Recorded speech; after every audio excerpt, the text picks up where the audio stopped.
Assalamualaikum warahmatullahi wabarakatuh. Kembali lagi bersama saya Mariadi Sosiawan. Pada kesempatan kali ini Bapak akan memberikan tutorial bagaimana caranya mengecek kondisi komponen pada PCB ya. Jadi kondisi komponennya ini tidak dilepas satu persatu, tapi kondisinya masih menempel di PCB-nya. Nah, pertama kita siapkan dulu multitester digitalnya, kemudian kita siapkan PCB-nya. Nah, pastikan di sini PCB-nya tidak terhubung kemana-mana ya, tidak terhubung ke sumber ataupun ke output yang lain. Jadi dilepas PCB-nya seperti ini. Kemudian di sini adalah lembar jawabannya. Jadi hari ini kita akan praktekkan.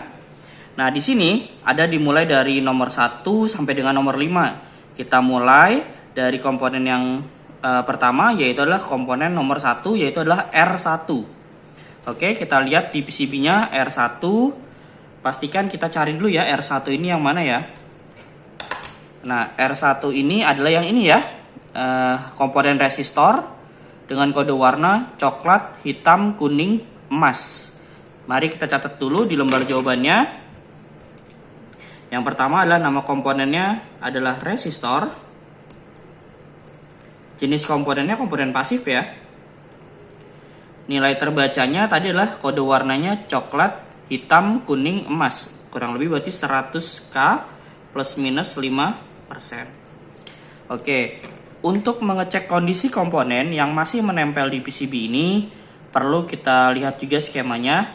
Pasti komponen tersebut ada yang seri dengan komponen yang lain, ada juga yang paralel dengan komponen yang lain, maka nilainya tidak mutlak sesuai dengan kalau kita ukur satu persatu. Jadi kalau misalkan tanpa di PCB, tentu kita bisa patokannya gelang toleransi. Tapi ketika di PCB, nah mereka atau komponen tersebut sudah jadi satu ya. Jadi ada yang seri ataupun paralel dengan komponen yang lain. Jadi kita bisa menggunakan rata-rata seperti ini untuk resistor. Jadi untuk resistor, jika kondisinya nanti saat diukur nilainya mengalami penurunan atau kenaikan kurang lebih 40% atau lebih dari 40% lebih ya, maka kita bisa anggap atau kita bisa pastikan resistor tersebut adalah rusak ya. Jadi kalau nilainya nanti berdasarkan hasil pengukuran turunnya atau naiknya lebih dari 40% ya. Oke, sekarang kita praktekkan untuk resistor R1. Kita siapkannya, ini kita putar selektornya ke ohm ya. Pastikan ke ohm ini yang warna orange. Dan ini udah mode auto dan ohm ya. Kita keluarkan kabel probe-nya. Ini saya pinggirkan terlebih dahulu ya. Oke, ini kita siapkan di sini. Kita ukur ke kakinya. Probe merah atau hitamnya terbalik tidak terlalu berpengaruh ya, karena ini adalah resistor tidak punya positif negatif. Kita hubungkan ke kaki-kakinya sambil kita lihat layar pada multitesternya. Nilainya muncul adalah 98,7K. Ada K-nya ya. Jadi 98,8K, 98,8K. Oke, sekarang kita catat dulu di sini. Nilainya 98,8 kilo ohm. Nah, untuk menentukan dia bagus atau tidaknya, kita patokannya yang tadi. Nah, jika nilainya turun atau naik lebih dari 40%, berarti dia rusak. Nah, sedangkan di sini harusnya kan 100K. Terukurnya 98,8K. Artinya tidak mencapai 40%. Artinya kondisi komponen tersebut masih bagus ya.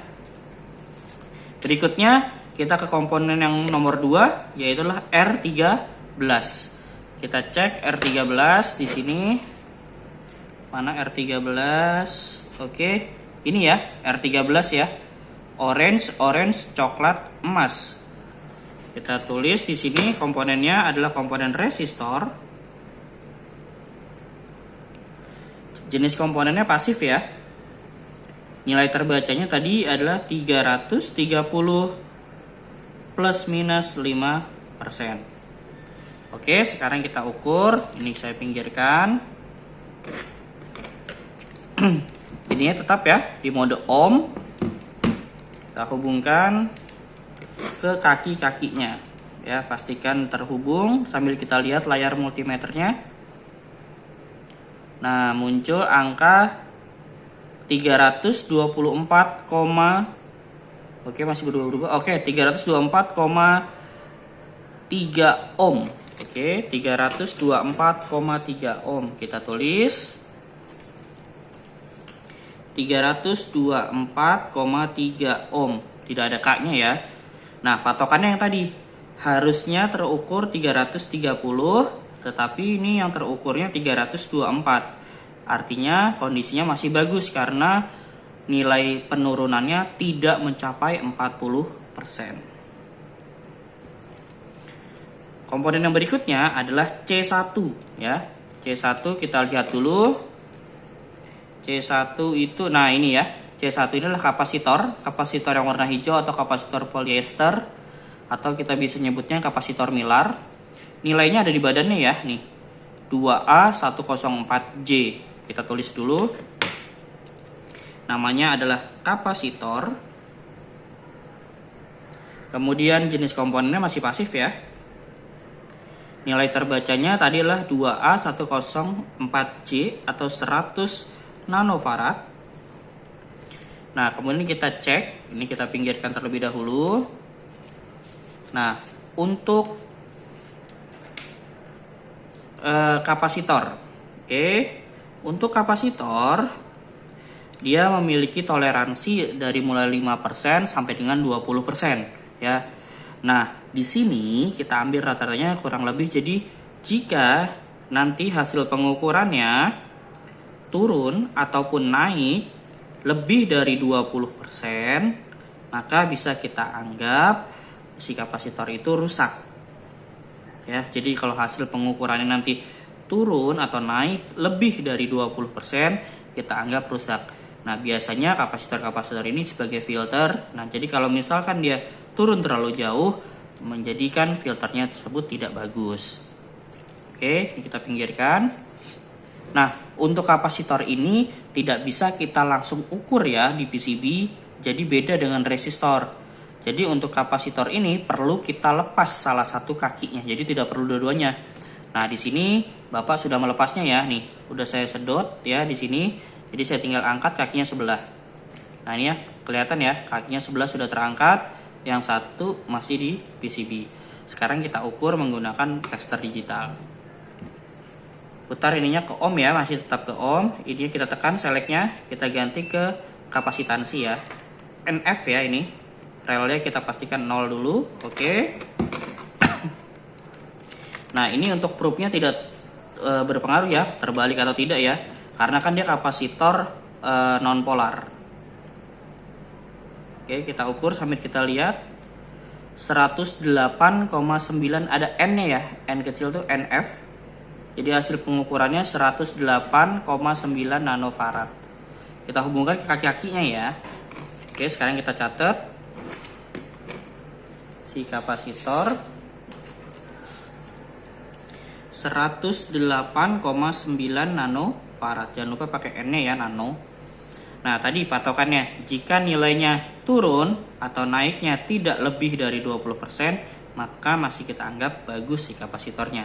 Harusnya kan 100 nano ya, terukurnya 108,9, artinya belum mencapai 20% lebih. Berarti kondisinya masih bagus. Berikutnya yang keempat adalah D1 atau dioda. Kita lihat dulu komponennya. Kita cari D1. Ini ya D1 ya, dioda. Nah, untuk dioda ini kita tulis dulu komponennya. Dioda, jenis komponennya aktif ya. Nah, nilainya strip. Ini kita pinggirkan. Untuk dioda ini kan cara kerjanya melewatkan arus satu arah. Jadi nanti kita bisa ukur menggunakan tester digital. jika di satu probe-nya atau misalkan di anodanya kita kasih merah, nanti dia akan muncul nilai tegangan drop sekitar 0,4 sampai dengan 0,7 V. Ya, jadi jika probe-nya kita hubungkan, nanti dia akan muncul nilai tegangan ini. Dan jika kita balik probe-nya, kabel probe-nya, maka dia akan muncul OL atau over limit. Artinya si dioda ini masih bagus. Ya, jadi jika dihubungkan pertama muncul 0,4 sampai dengan 0,7. Kemudian dibalik kabel probe-nya munculnya OL atau over limit. Artinya kondisi dioda tersebut masih bagus. Nah, ada kemungkinan kedua. Jika kita ukur dioda itu menunjukkan angka 0,0 titik-titik sekian V dan saat kabel probe-nya dibalik 0,000 sekian juga. Berarti ini ada indikasi. Indikasi ya, bukan pasti rusak. Artinya indikasi mengarah ke rusak. Nah, Pak, bagaimana jika ada indikasi tersebut? Kalau ada indikasi seperti itu, maka komponennya perlu kita lepas salah satu kakinya. Ya, bisa saja si dioda tersebut terkena seri ataupun paralel dengan komponen yang lain. Ataupun jika dicek menggunakan tester digital munculnya OL over limit dan kedua dibolak-balik juga muncul OL over limit, berarti ini ada kemungkinan indikasinya rusak. Ya, jadi untuk dioda ini sebenarnya cara paling efektifnya adalah dilepas salah satu kakinya. Tapi untuk meminimalisir kerusakan komponen atau jalurnya saat kita sedot-sedot angkat, kita bisa gunakan langkah yang pertama dulu. Jadi tidak perlu semuanya kita lepas, kita bisa indikasi salah satunya dulu ya. Jadi kalau ditemukan seperti ini ya, baru kemungkinan ada indikasi rusak. Jadi kita bisa angkat kakinya. Tapi kalau udah langsung seperti ini, pasti insya Allah kondisinya masih bagus. Sekarang kita ke D1. Ini saya pinggirkan. Modenya ke ohm ya. Ini yang warna orange. Ini kita tekan selectnya ke mode dioda ya. Ini ada simbolnya. Kemudian kita hubungkan. Pertama kabel merahnya itu ke kaki anoda. Harusnya nih dia muncul angka.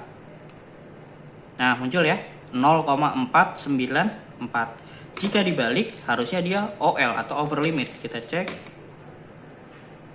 Nah, betul ya. Berarti kondisi si diodanya ini masih bagus. Oke, kita catat. Yaitu tadi tegangannya 0,494 V dan OL ya. Jadi kondisinya masih bagus. Berikutnya kita ke komponen terakhir yaitu Q5. Q5 kita lihat Q5. Q5 itu adalah kita lihat Q5 kayaknya ini deh. Oke, betul ya, transistor TIP32C. Kita tulis dulu transistor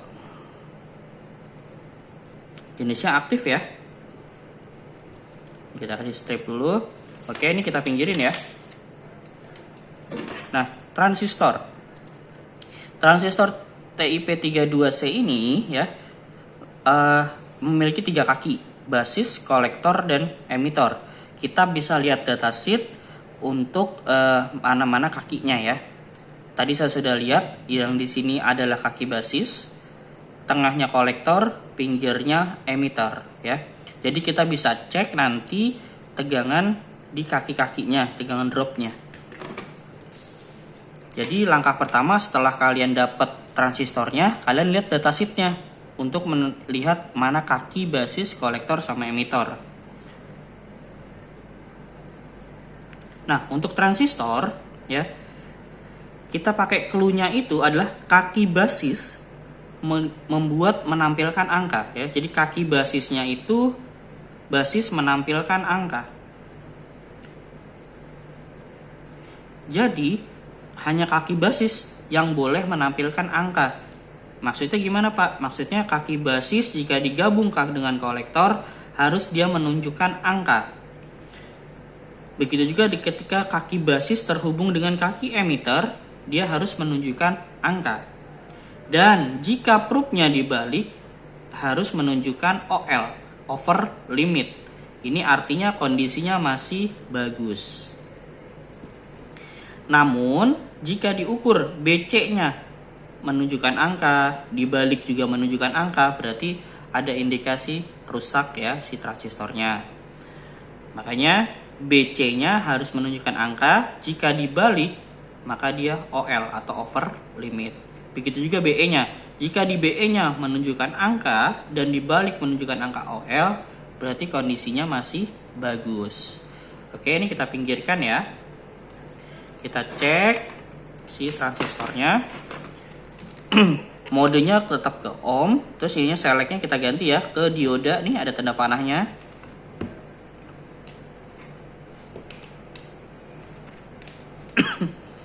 TIP32 ini jenisnya PNP. Nah, berarti dia menggunakan probe-nya warna hitam di kaki basis, PNP. Nah, ini kan kaki basisnya ya. Ini kita hubungkan. Nah, yang satu ini ke kaki kolektor, BC, basis kolektor. Kita cek, harusnya menunjukkan angka. Nah, betul ya, 0,520 untuk di BC. Saat dibalik nih probe-nya, harusnya dia OL atau over limit.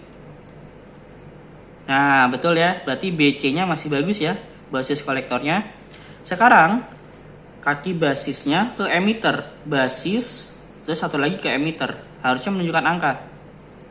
Oke ya, 0,524. Jika dibalik, harusnya dia OL atau over limit.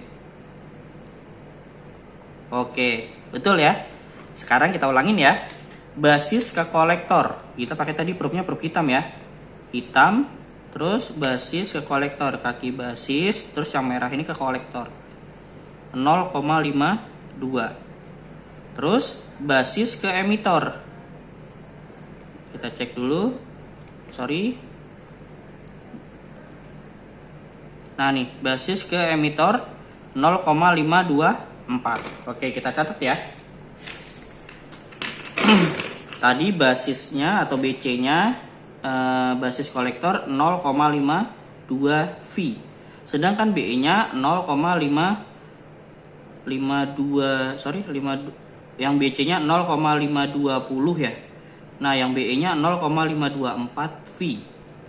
Saat dibolak-balik kondisinya juga OL over limit. Artinya kondisi transistor tersebut masih bagus. Oke. Demikian video yang Bapak dapat sampaikan. Kurang lebihnya mohon maaf. Kalian bisa ekspor lebih jauh lagi. Wassalamualaikum warahmatullahi wabarakatuh.